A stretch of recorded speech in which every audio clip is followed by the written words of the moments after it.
let's talk about Formula One. You both raced in Formula One. Johnny memorably won the British Grand Prix for Benetton. I want to talk to you specifically about Mr. Schumacher, because you were his teammate. You were one of only about 3 people in the whole world who ever beat him.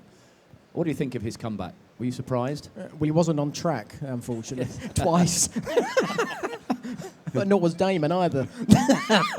They both went off together. Modest to the last. Good boys. Anyway, it would be very interesting to see exactly what the Michael we see today compared to the Michael that we last saw in, was it 2006? So it will be very different for him, because Michael's worth ethic was always testing at Fiorano, analyse, test at Fiorano, analyse, Grand Prix, test at Fiorano, and he just did that, and it was just a complete and utter development.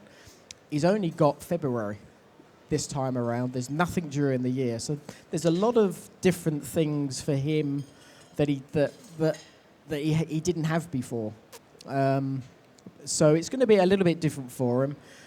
He's 41 years old. I think physically, I don't think that was an issue with Michael, because he's definitely one of the fittest out there. But I think people like Lewis, Sebastian and Jensen, the mentality is different now than what it was when he was racing. I think they will be definitely much harder on him. I think there was always a bit of an aura with Michael, and I always remember it with Ayrton, they always said it when you saw the yellow helmet, and I think equally so with Michael when you saw the red helmet. We've seen David obviously have a good battle with him, but there was a couple of us who never gave him an inch.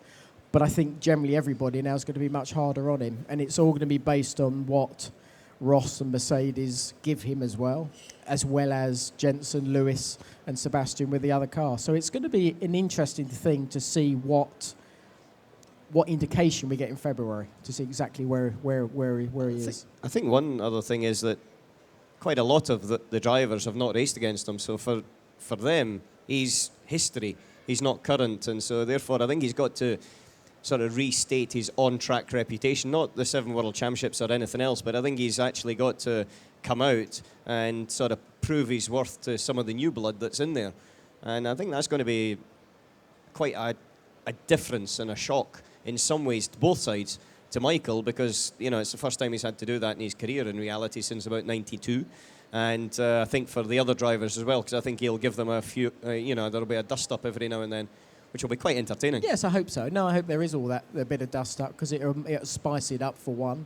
But I think it'll be good, because it'll show that it's not, as it used to be, a little bit sort of Michael giving it out. At least he'll be giving it. I think Lewis is one who's always commented it was a shame that he never came up against Michael. Of course, now he's got the opportunity. So it could be a cracking year.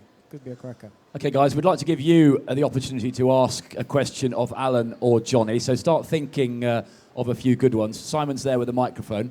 Don't hold back, because you'll get a really good answer out of these two. Who else are we going to be having to look out for? Alonso, Ferrari? They need to build a good car again, don't they?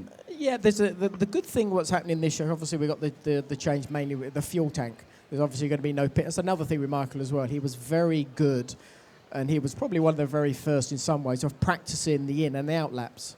I think he really started that off. And that's going to be less so now and less important. There's going to be none of this. Probably not so much anyway. Ross has always been fantastic with strategy, but of course that's different now, because all you can do is change the tyre.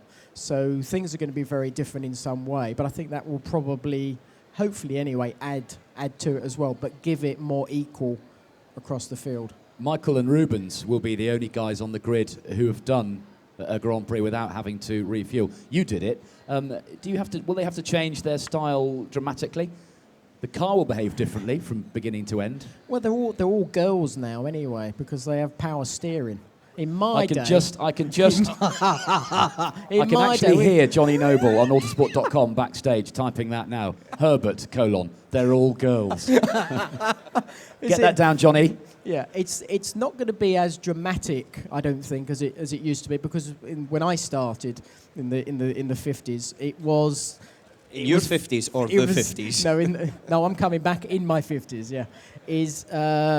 There was no power steering, so when you had that amount of fuel in the car, they were very, very heavy.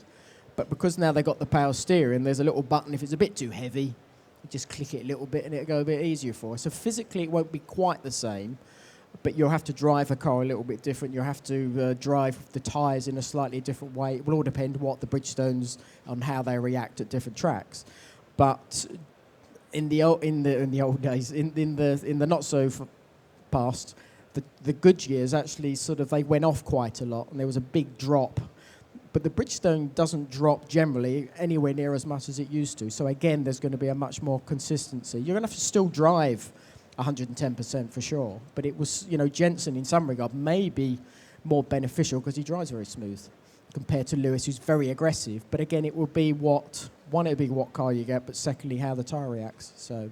But I think by race 6 or 7, though, pretty much everybody will have sorted that out. It's going to be in the first 5, 6 races where somebody will get it dramatically wrong for a few events, and then, standard sort of situation, new rules, new turf, and then halfway through the year, everybody's got a basic idea of the best way to go around it. A quick word about the start-up teams. There are 3 or 4 new teams coming in, we hope. We hear lots of stories that they haven't got any money, they haven't got any drivers, they're asking for a waiver to miss the opening flyaways. Where do we stand on just how many cars we're going to have?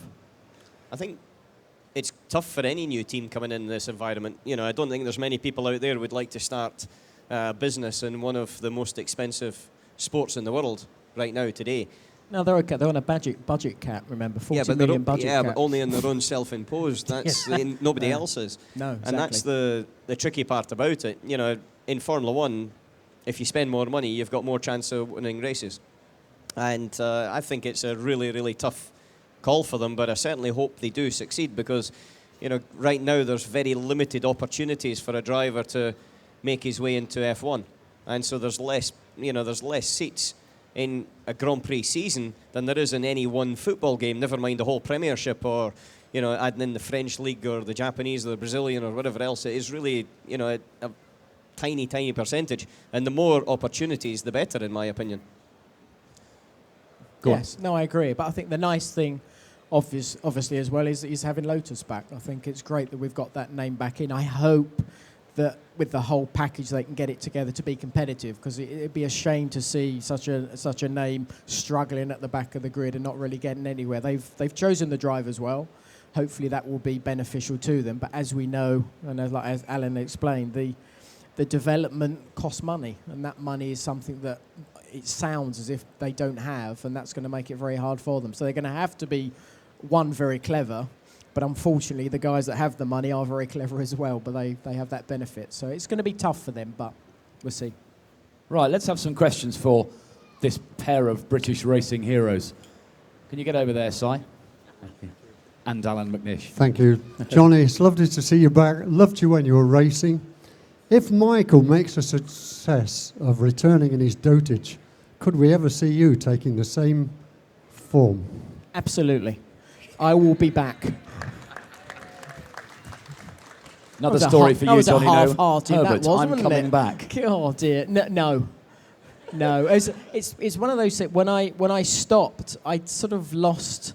Things didn't go quite right for me, so I lost a little bit of the spark that I needed to carry on. So, and I've always said, even now, if I lose the spark and don't enjoy it anymore, then I'll stop, because there is no point, and I don't want to go back. It's a very difficult shark-infested series to be involved with Formula One, but I had my window. I had 11 years in it, so I didn't have a bad shot at it. What I'd like to do is, in my next life, is I will give my feet as a present to Michael. I will have his, and then I will win 8. So anyway, at the moment, no. I'm enjoying touring cars. It's an old man's sport. It's all plod around, and it's great. That's another story for AUTOSPORT.com. Touring cars is for old men. They just plod around.